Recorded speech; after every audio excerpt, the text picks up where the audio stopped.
Vamos elevar nossos pensamentos a Deus, aos sagrados orixás, às forças de luz que nos sustentam, rogando que esta conversa seja luminosa e proveitosa a cada um de nós. Que assim seja. Bom, nós temos uma jovenzinha aqui toda curiosa, né? E ela sempre faz algumas perguntas. Pode deixar que eu sempre vou respondê-las. Hoje eu vou responder algumas. A da esquerda eu vou deixar para a semana que vem, que fica bem, né, ali na força da esquerda. E hoje eu vou responder uma pergunta simples, curiosa e que leva a assuntos um pouco complexos. A pergunta e a curiosidade qual é a diferença entre orixá e entidade? Quem é mais importante, se o orixá ou se é a entidade? Bom, é uma pergunta curiosa de iniciante. E é importante a gente esclarecer, porque a gente acaba esclarecendo muitas coisas com esta pergunta. O primeiro passo é entender que orixá é uma condição. A palavra orixá significa senhores da cabeça, senhores do alto. Então, a condição só, a palavra orixá, ela já designa uma condição de comando. E as entidades que nós trabalhamos são comandadas por esses orixás. Então, obviamente que os orixás são superiores. Mas você sabe que muitas vezes uma palavra ela vai tomando, né, muitas entonações ao passar do tempo. Ela vai se modificando, né, com o passar do tempo. Enfim, a palavra orixá, ela sempre quer dizer condição, né, condição superior, aquele que comanda. Mas, como eu acabei de falar para vocês, geralmente é uma condição que não é humana. Orixá não é entidade humana. Às vezes é difícil de entender isso, porque parece contos de fadas. Mas os nossos contos de fadas, eles revelam certas verdades. Claro que precisamos mistificar muitas coisas, mas há curiosidades gigantescas no mundo espiritual. Há mistérios no mundo espiritual que a gente não consegue nem supor. É muita complexidade mesmo. E aí nós temos que entender que, antes de mais nada, existem essências virginais. O que são essas essências virginais? São forças que emanam de Deus e dão origem a tudo que existe. Há uma fala que diz que no universo só existem 3 elementos: Deus, Espírito e matéria. E aí, essa trindade faz com que tudo é formado. E de Deus existem emanações sublimes. E essas emanações, elas vão também gerando formas e elementos e sentimentos em cada um de nós. Claro que sempre superiores. E aí, existem algumas essências virginais que delas vão surgindo outras essências. E aí, essas essências virginais nós chamamos de orixá maior, orixá virginal, orixá essencial. Esses orixás não têm nome. Esses orixás são orixás de essência, são elementos, né, primários, são forças vivas. O que eles realmente são, nós não conseguimos compreender. Já falei que a gente não consegue nem compreender o que é Deus na sua totalidade, e esses orixás muito menos, porque eles estão muito próximos do que é Deus, né? E aí, essa energia primária, ela vai se desdobrando, se desdobrando. No nosso planetinha, porque isso que eu vou explicar é o contexto do nosso planeta. Cada planeta existe um contexto, cada planeta existe a sua força viva, o seu elemento primordial. Porque Deus é diverso. É esse olhar que nós precisamos mudar. Nós temos um olhar ainda muito material. A gente acha que tudo que está contido aqui no nosso planeta é único e absoluto e só existe aqui. Sim e não. Sim e não. Porque o elemento vegetal, a essência vegetal, nós temos aqui no nosso planeta. Mas em outro planeta ela também pode existir, mas de uma outra maneira, de uma outra forma. Então, você entendeu o sim e o não? Muito difícil de entender aqui, até aqui? Muito fácil de entender aqui?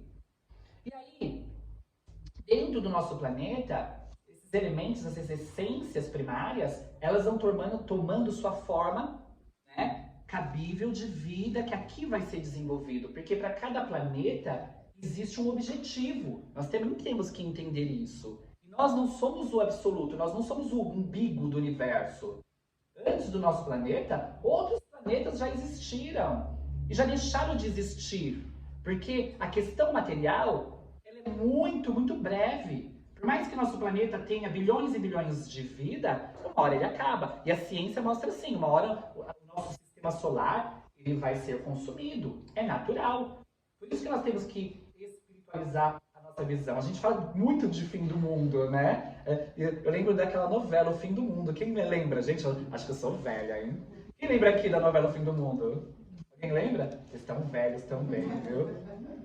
E é interessante que no final, todo mundo achava, era aquele presságio, será que é, será que não é? E no final caía, né, os meteoros e acabava mesmo o mundo. Mas acabou o mundo. E aí?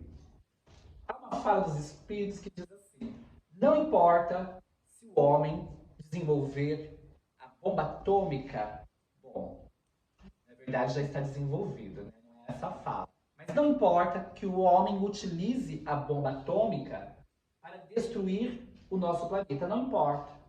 Porque a espiritualidade vai continuar sobrevivendo. Então, se tudo que é material que a gente conhece aqui se acabar, ainda a essência primordial, a essência do espírito, ela continua. Nós temos que entender essa verdade. Mas vamos voltar lá.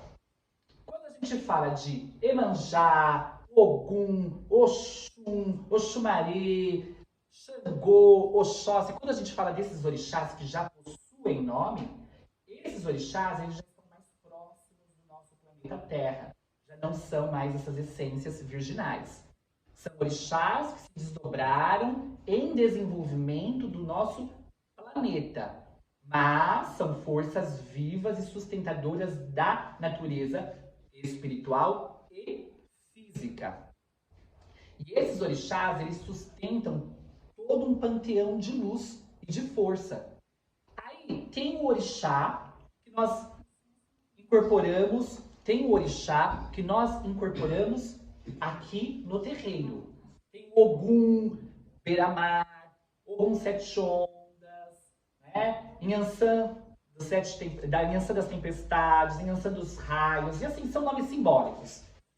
Né? Xangô, Pedra Branca, Xangô, Pedra Negra, Xangô Sete Pedreiras, todos esses que já têm sobrenome, eles já não são mais esses orixás que nós chamamos de Xangô, Iemanjá, Inhansã, esses orixás que já estão no nosso planeta, mas em uma outra forma luminosa. Não são nem esses essenciais e nem esses. Esses orixás que a gente incorpora, que tem nome e sobrenome aqui no terreiro, são entidades da natureza, são encantados, elementais da natureza, que já estão ligados a esses orixás que já fazem força viva do nosso planeta. Tudo bem até aqui? Tudo bem aí? Deu pra entender? Difícil? Com você mesmo, é difícil? Difícil? Então vamos lá. Recapitulando, tem o orixá essencial que vem de Deus. Aí chegou o nosso planetinha que está sendo construído, foi construído.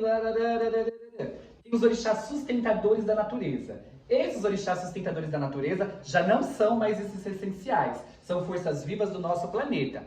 Esses do nosso planeta já têm nome, que nós nominamos através dos nossos irmãos negros, né? Principalmente ali os nossos nigerianos. Eles que dão este nome. E é interessante, não querendo clarear, tá? Porque nós estamos na Umbanda, então a gente não vai clarear nada. Mas é interessante que quando você vai ali no panteão dos deuses indianos, vocês encontram esses deuses nas mesmas condições, com nomes diferentes dos orixás e orixás. Se você começar a comparar, você vai ver que é muito parecido, é muito similar. Por quê? Porque todo o planeta é amparado por essas forças sagradas. E aí, aí é natural que cada cultura, a cultura de cada povo, traga um nome diferente. Mas por que aqui a gente utiliza no Brasil o nome dos orixás? É simples. Nossos irmãos africanos, através da diáspora, foram trazidos para cá. E aí a gente nada mais do que certo do que chamá-los pelos nomes trazidos por cada um deles. Então vamos lá, tem esses orixás que amparam o nosso planeta, essas forças vivas que amparam o nosso planeta. E aí tem os orixás que são sustentados por eles. Como isso acontece? Vamos lá, como que isso acontece? No mar, existem entidades que não são humanas, que são amparados por quem? Por Iemanjá. Mas aí eu falo pra vocês, Iemanjá realmente é do mar? Iemanjá, quem acha que Iemanjá realmente é do mar aqui?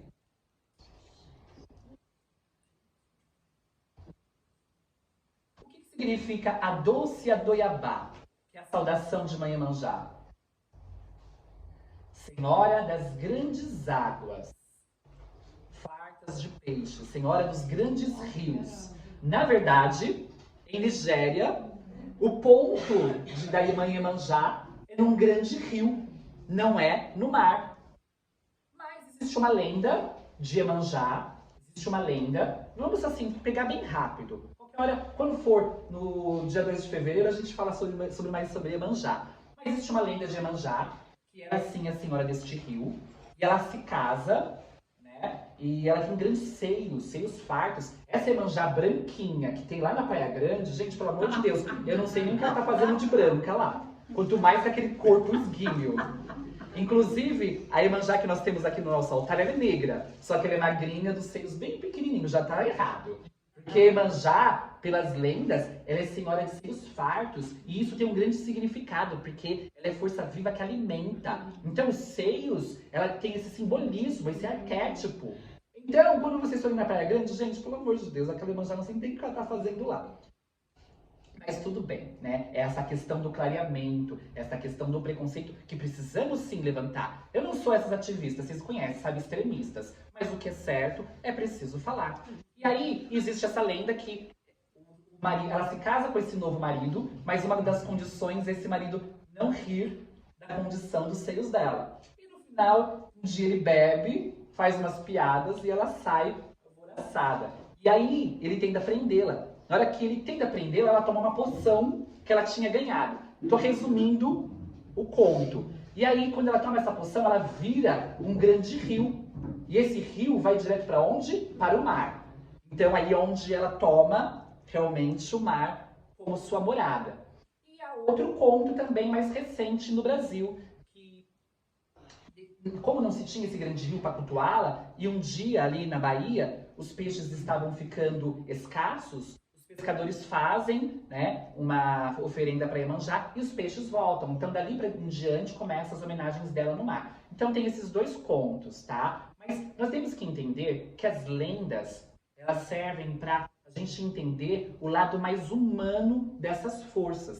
Mas existe um lado espiritual delas que a gente precisa compreender. Então, deu para entender que existe orixá essência, orixá que sustenta o sistema do nosso planeta através da natureza física e espiritual. Existe as entidades que vão trabalhar em cada parte da natureza. Então, existe entidades que não são humanas, que são espíritos da natureza, que estão ali no mar, na cachoeira, nas matas. Esses espíritos são coordenados por esses orixás, coordenadores do nosso planeta. E quem coordena tudo isso?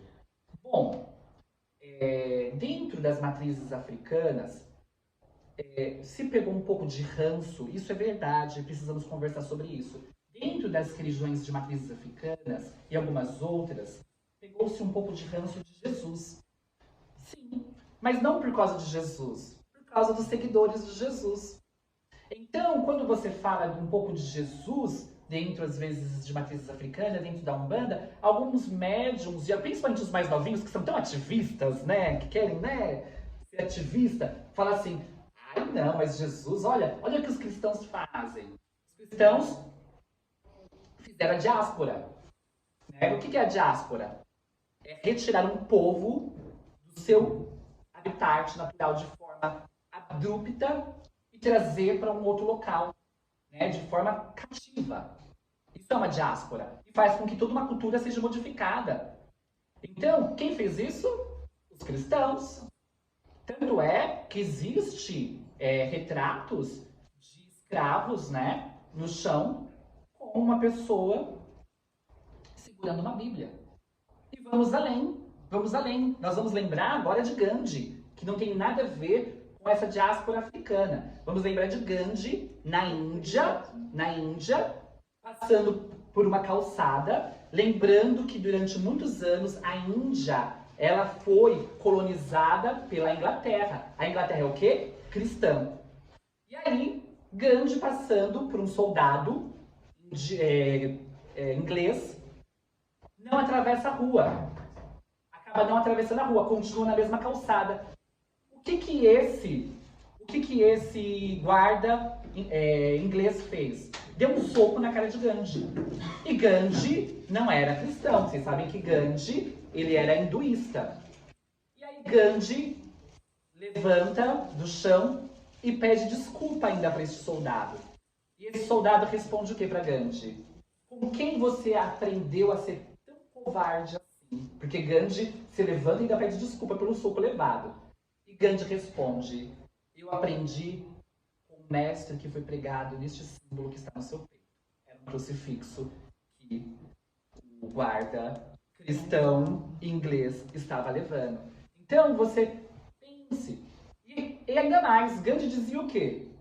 Que os cristãos têm um bom Cristo, mas o Cristo não tem bons cristãos. Palavra de Gandhi.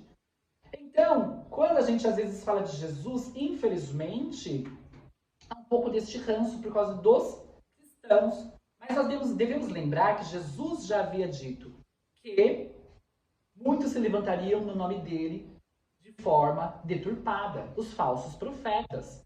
Então, eu cresci nessa casa com uma ligação muito grande com o Mestre Jesus. Então, claro que eu vou sempre trazer Jesus e sem esse ranço, porque eu sei que, na verdade, quem deturpa a mensagem dele é o ser humano.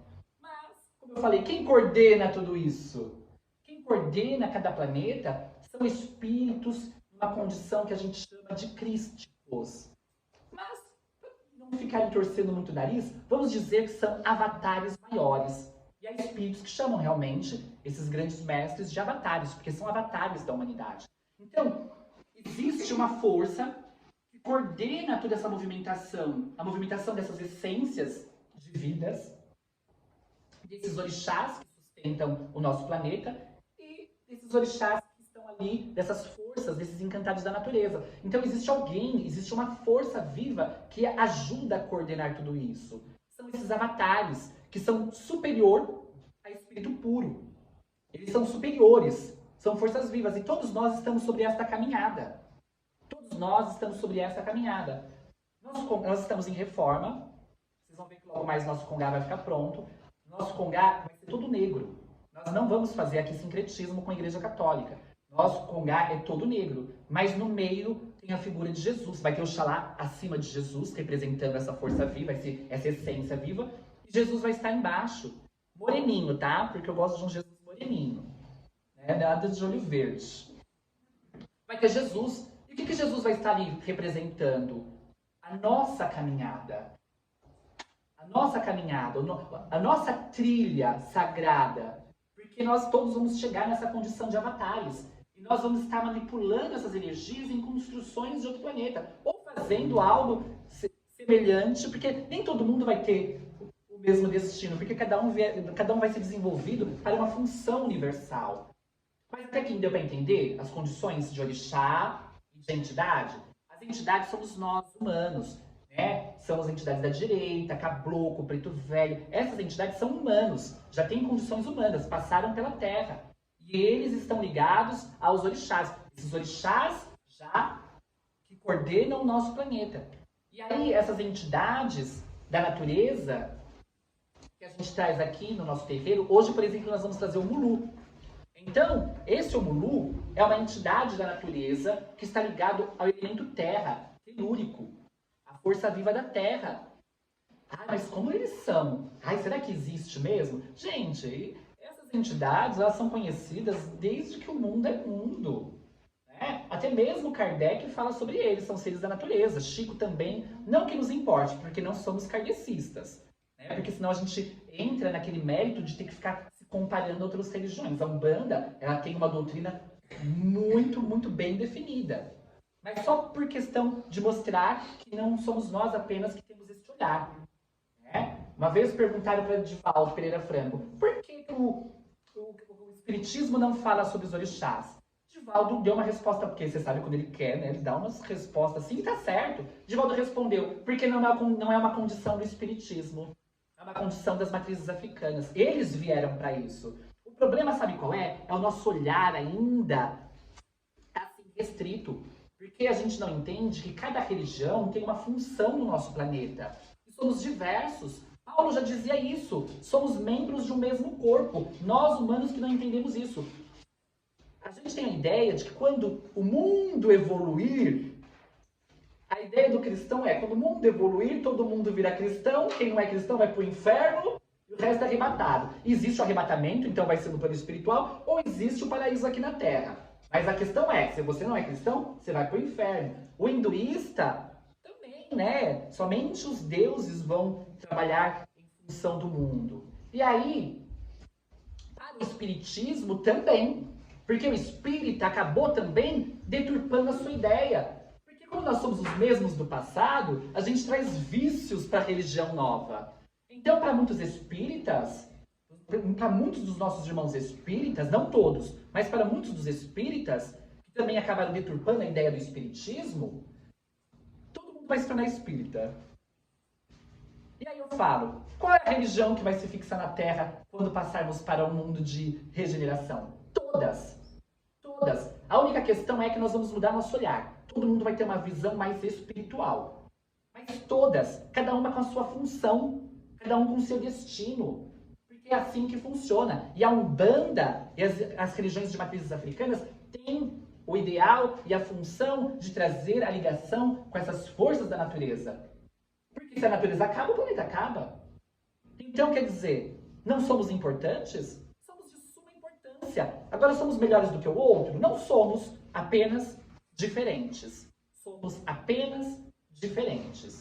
E, por favor, vamos ter esse olhar. Graças a Deus, o Umbanda, ele é sem vergonha. Ele não tem esse olhar, ai, vamos ser todo mundo umbandista. Graças a Deus, nós umbandistas não temos. Nós temos olhar que cada religião terá a sua função, terá o seu poder, terá a sua força viva. A nossa é essa, de nos ligar à natureza, de trazer essas forças vivas, luminosas. Como elas vivem, de onde elas vêm, a gente sabe de forma parda. Porque há muitos mistérios que a gente não pode abrir mesmo. Há muitos mistérios, sabe por quê? Porque essas forças vivas também são ativadas de forma negativa.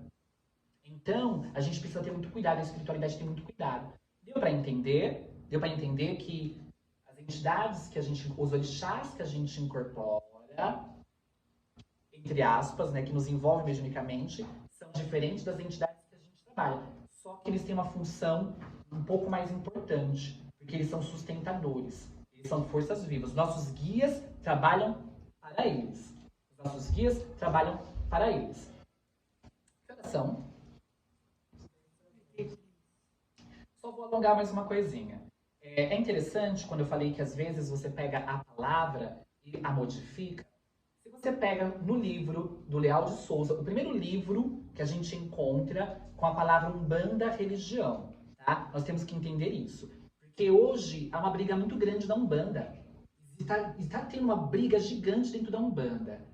Que são os antigos entre aspas, né? Os que têm 114, 115 anos. Eu não sei porque eu não sigo muito essa linha de raciocínio do Caboclo da Sete Encruzilhada. Mas existe os umbandistas vindo de 114 anos e existe aqueles umbandistas que dizem que a Umbanda vai além disso. Há uma briga, porque dizem que quando o Caboclo da Sete Encruzilhadas surge trazendo essa religião de Umbanda, eles começam a clarear a Umbanda. E começam mesmo. Porque nos altares trazidos pelo Caboclo da Sete Encruzilhada, nós encontramos o quê? Os santos católicos. E há músicas umbandistas que dizem assim, nanã, Senhora Santana, nanã, é Senhora Santana. Quem é a Senhora Santana?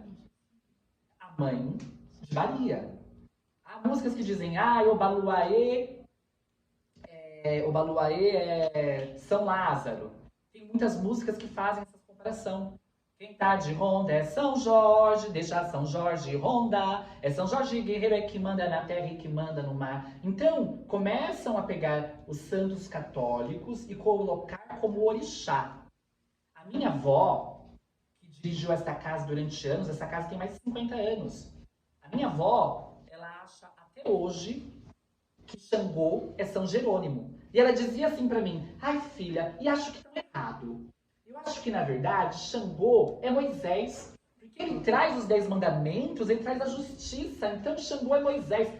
Nunca discutimos. E desde pequena, desde que eu me entendo por gente, nunca foi me ensinado assim, porque eu nasci nessa Umbanda católica. Eu nasci nessa Umbanda católica, que trazia os orixás, que incorporava os orixás, mas que tinha esse impeto católico e bem sincrético. E desde criança já vim da pá virada, porque eu nunca aceitei isso. Eu falava, como assim? Mas a palavra orixá não é africana? Como assim é católico? Aí você vai crescendo, vai estudando, e você vai vendo esse sincretismo, que clareia assim a Umbanda, tanto é que Iemanjá ficou branca.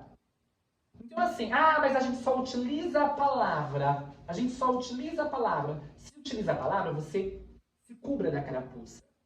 É igual a palavra Umbanda. Quando chegar o mês de novembro, que se comemora não sei quantos anos de Umbanda, trazido pelo Caboclo da Sete Encruzilhadas, a gente fala um pouco sobre isso. Mas a palavra Umbanda, você encontra ela em Banto, já falando sobre isso. Que quer dizer o quê? Arte de curar.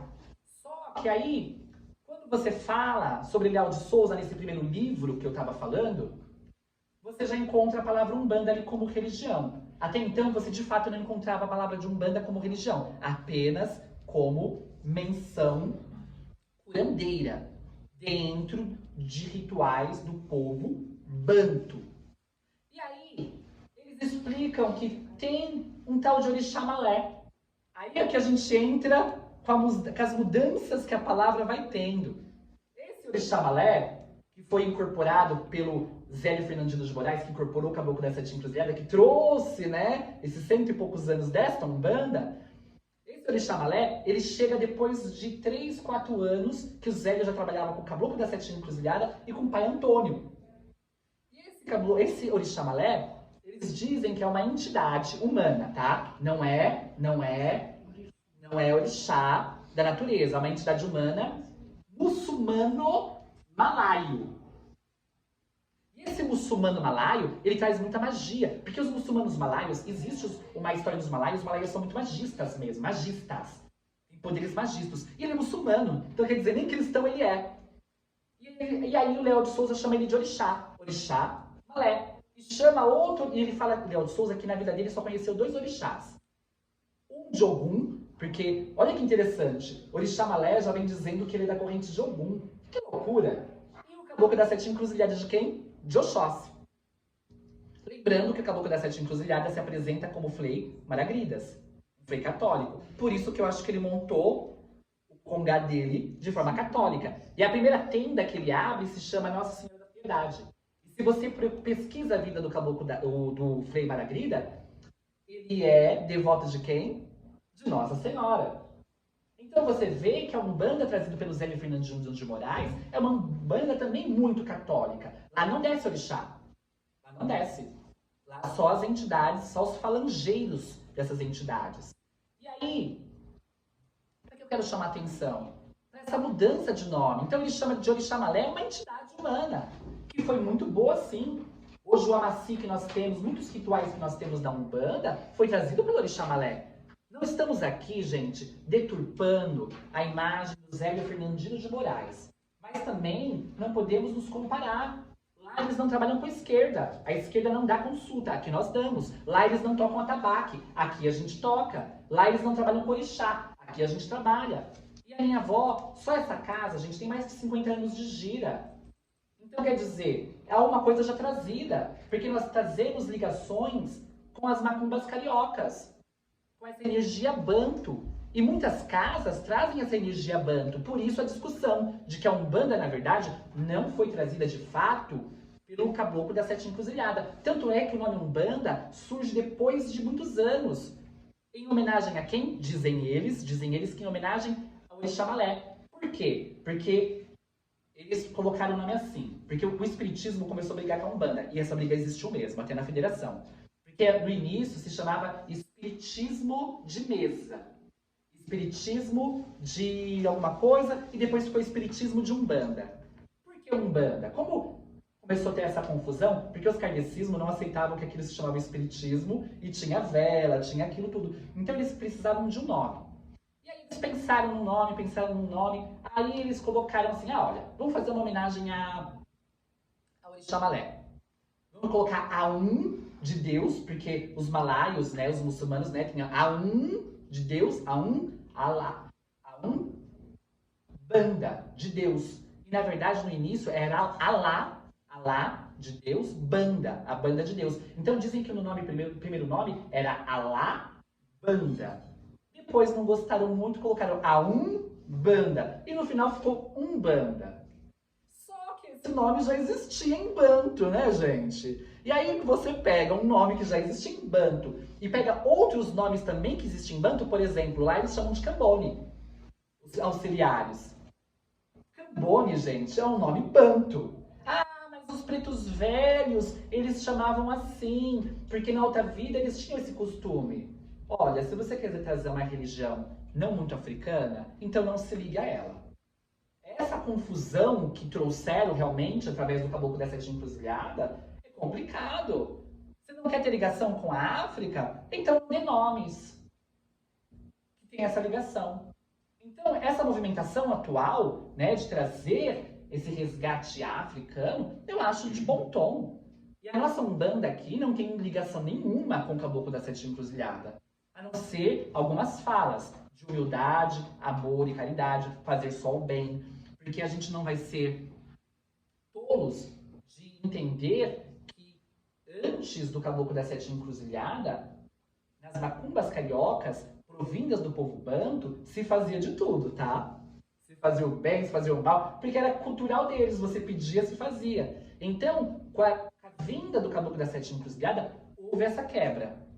Só haverá humildade, amor e caridade. Então nós temos que entender sim que o caboclo da Sete Encruzilhada trouxe também um dos benefícios para que hoje a gente chama de Umbanda.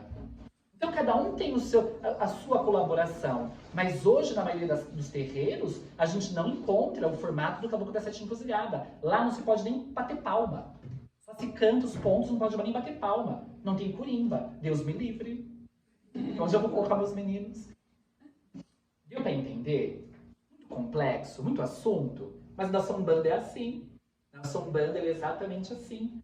Por isso que você nunca vai entrar em uma outra casa igual que temos. Aqui é muito similar com algumas casas que a gente segue uma linha, mas não totalmente. E é isso. Deu para entender? Deu para começar a entender? Semana que vem eu falo sobre a questão da esquerda que ela perguntou. E quem sempre tiver dúvidas, nos envie, que a gente sempre esclarece com o maior prazer.